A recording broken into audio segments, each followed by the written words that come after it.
Good morning friends. স্কুলে কালকে result, শান্তিনিকেতনে ঘুরে এসেছি, তারপরে আবার ছুটি। যেহেতু নতুন স্কুলে জয়েন করবো তোমরা জানো, কাল যাবো যেহেতু রেজাল্ট আছে, তো সেই জন্য এই দুদিন অবশ্য বাড়িতে বসেই কাটিয়েছি। তো আজকে আবার আশিস একটু বাড়িতে আছে, তো বললো যে একটুখানি কাছে পিঠে ঘুরে আসে। আমাদেরই সামনে একটা সুন্দর জায়গা আছে, মানে মন্দির, অন্নপূর্ণা মন্দির, মানে এত সুন্দর দেখতে। আমি যদিও চাক্ষুষ করিনি, ভিডিওতেই দেখেছি। তো ভাবছি যে আজকে যখন বাড়িতেই রয়েছি, দুজনেই বাড়িতে রয়েছি, এবার ছেলে তো কলেজে গেছে, তো দুজনে মিলে একটু বেরিয়ে পড়ছি। রান্না বান্নাও আজকে বাড়িতে করিনি, ভেবেছিলাম তো ভোগ যদি ওখানে পাওয়া যায় নেবো অন্নপূর্ণা মন্দিরে। মোটামুটি 11:30 বাজে, তো দেখা যাক যদি পাওয়া যায় বেরিয়ে পড়ি। এই যে আজকে তাহলে কোথায় যাবে? অন্নপূর্ণা মন্দির। তাহলে যাওয়া যাক, একটা নতুন জায়গা ঘুরে আসা যাক।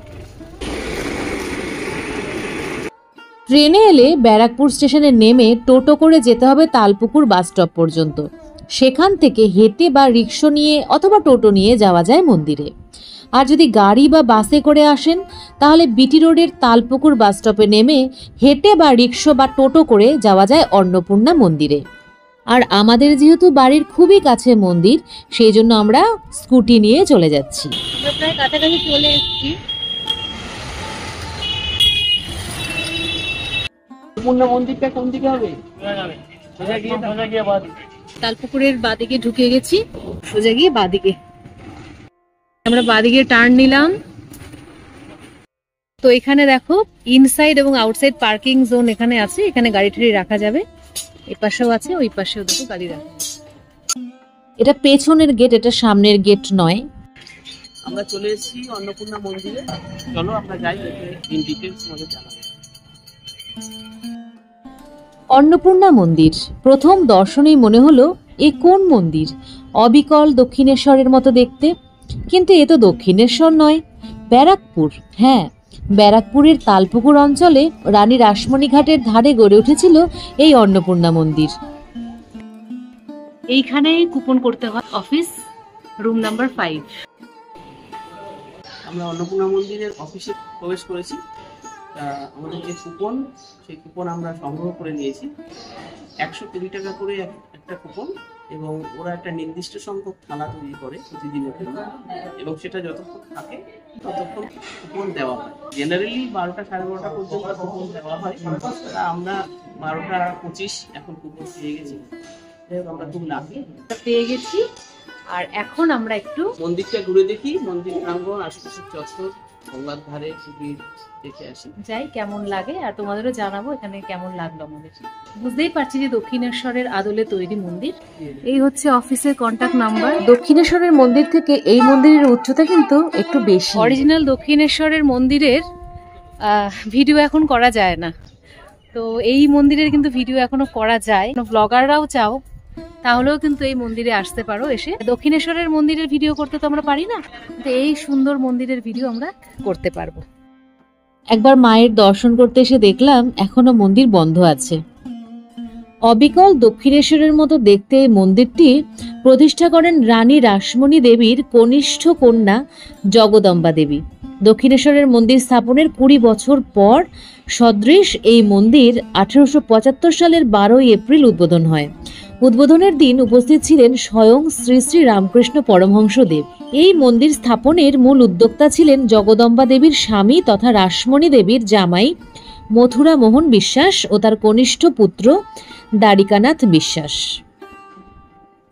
যদিও মন্দিরটি শেষ হতে দেখতে পারেননি মথুরামোহন বাবু, তবে কি জানো তো, প্রথমে কিন্তু এই মন্দিরটি এখানে স্থাপন করার কথা ছিল না। প্রথমে গঙ্গার ওপারের শ্রীরামপুরকে এই মন্দিরের উপযুক্ত জায়গা হিসেবে বিবেচনা করা হয়েছিল, তবে পরে এই তালপুকুরে এটি নির্মাণ করা হয়। 9টি চূড়া বিশিষ্ট যেহেতু, তাই এই মন্দিরকে নবরত্ন মন্দিরও বলা হয়। প্রচুর দর্শনার্থী এখানে দেখো বসে আছে শান্তির খোঁজে। সত্যি পরিবেশটা খুব শান্ত। অ্যাকচুয়ালি যেহেতু 1টা থেকে 1:30টার মধ্যে ভোগ হবে, আমরা এখন মন্দির প্রাঙ্গণে। আসলে আমাদের প্রথমবার আসা, তো সেজন্য আমরা ঘুরে সবটা দেখার চেষ্টা করছি। আর এই পাশে রয়েছে ধ্যান কক্ষ, আর এদিকে অনেকগুলো শিব মন্দির রয়েছে। এখন আমরা একটু শিব মন্দিরের দর্শন করব। ওইদিকে ধ্যান কক্ষ, এই বা পাশে নাট মন্দির, এইদিকে মেন মন্দির। এখানে দেখতে পাচ্ছি বেলতলা, আর এই পাশে শিব মন্দিরগুলো উঠে গেছে। চলো প্রথমে এই 3টে মন্দির দর্শন করে আসি। পরপর 6টি মন্দির এখানে রয়েছে। প্রথম মন্দির শ্রী কল্যাণেশ্বর,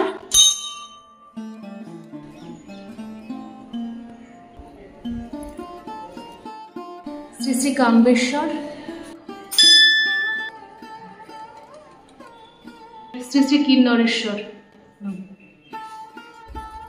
এই অন্নপূর্ণা মন্দির প্রাঙ্গণে মোট 6টি শিব মন্দির হলেও দক্ষিণেশ্বরের প্রাঙ্গণে আমরা কিন্তু 12টি শিব মন্দির দেখে থাকি।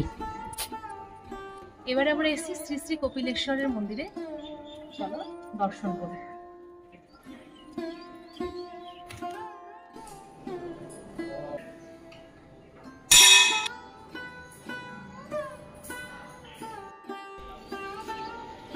এখন এসেছি আমরা শ্রী শ্রী কৈলাসেশ্বরের মন্দিরে। কৈলাসেশ্বর বিরাজমান।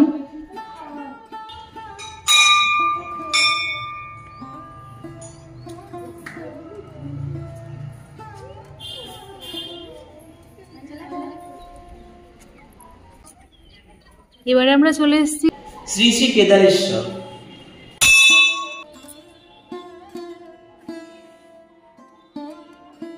ছটা শিব মন্দির আমাদের দর্শন হয়ে গেল। আমরা প্রণাম করলাম আর ঘন্টা বাজালাম, খুব ভালো হয়ে গেল মনটা। প্রত্যেকটা মন্দিরের আলাদা আলাদা নাম এবং খুবই একদম ফাঁকা, খুব ভালোভাবে মনে, স্নিগ্ধ মনে, নিরিবিলিতে আমরা আমরাই শিব দর্শন করলাম। জায়গাটা খুব ঠান্ডা, বেল গাছের তলায়, ভালো লাগছে।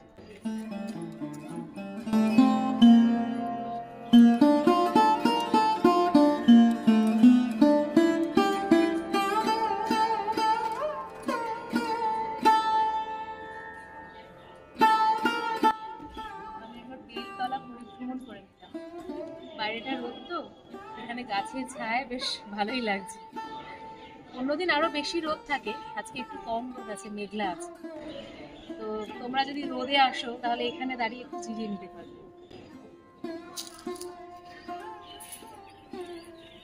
তো এবার কি আমরা একটু ধ্যান কক্ষে যাব? চলো। এই দেখো এখানে ধ্যান ঘর রয়েছে, আমরা একটু গিয়ে দেখি।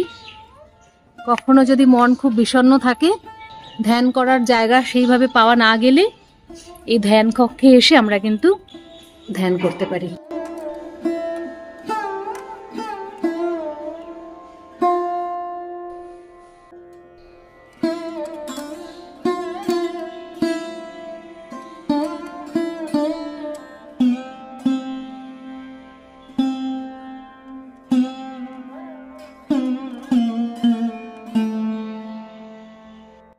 এই যে ধ্যান ঘর থেকে আমরা বেরিয়ে এলাম,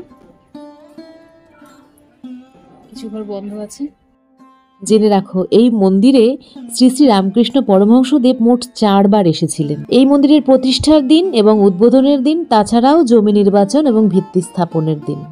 প্রথমে কিন্তু এই মন্দির প্রাঙ্গণে মোট 12টি শিব মন্দির তৈরিরই কথা ছিল, তবে স্বপ্নাদেশে 12টির জায়গায় 6টি শিব মন্দির প্রতিষ্ঠা হয়।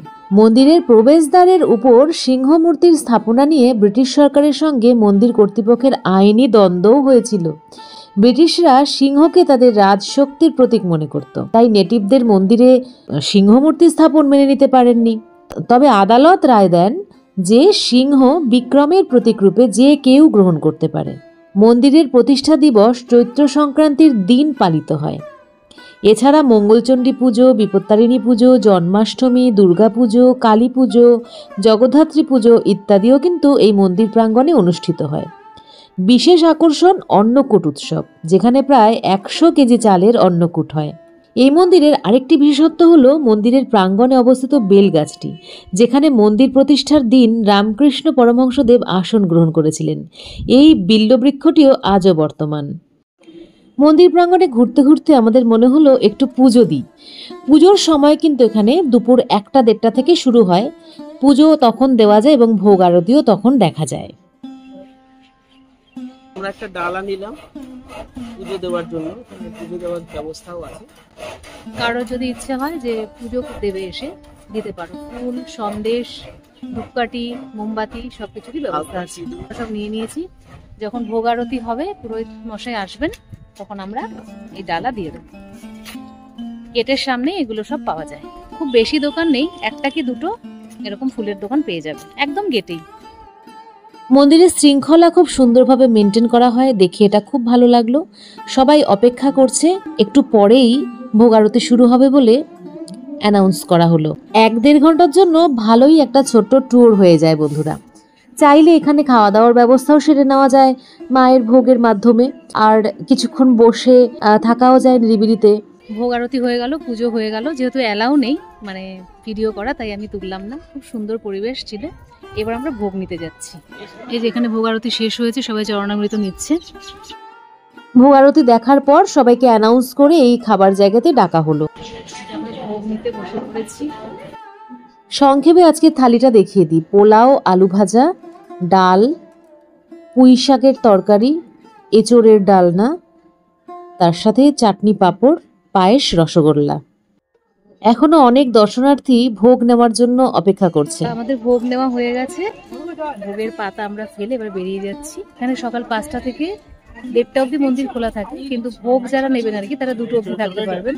তারপরে মেন গেট বন্ধ হয়ে যাবে, এরপরে আবার ওপেন হবে 4টের সময়, 8টা অবধি খোলা থাকবে।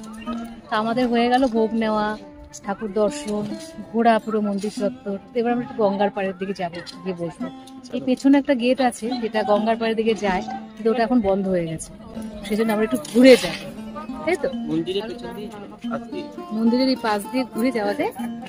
এটা গঙ্গার পাড়েই অ্যাকচুয়ালি, গঙ্গার পাড়ে এরকম অনেক মন্দির দেখা যায়, যে মন্দিরগুলো অনেক সময় আমরা আসি না, দেখি না, কিন্তু অনেক মন্দির কিন্তু এরকম থাকে। আর দেখে বোঝাই যায় না হঠাৎ করে যে দক্ষিণেশ্বরের মন্দিরে আছি নাকি অন্নপূর্ণার মন্দিরে আছি।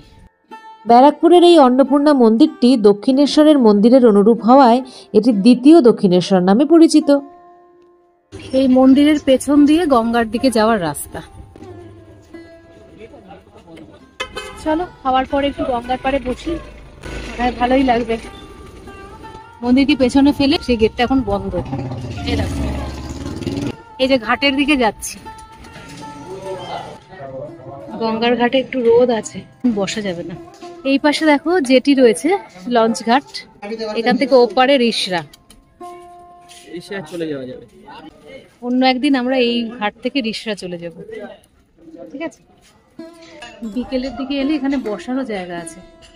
এখন একটু রোদের হালকা লাগছে, তাও একটু বসলাম এখানে। বসে সামনে ঘাট দেখতে বেশ ভালোই লাগছে।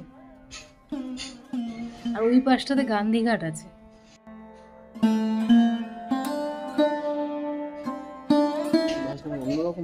এখানে একটা বাঁশের মুড়ো আছে, একটু অন্য টাইপের বাঁশগুলো, পুরো ইয়েলো কালারের। দেখো এগুলো কিন্তু সেলফ ডিজাইন, মানে এগুলো রং করা হয়নি। আমি তো প্রথমে একটু ভুল ভেবেছিলাম। দারুণ সুন্দর বাঁশ দেখলাম।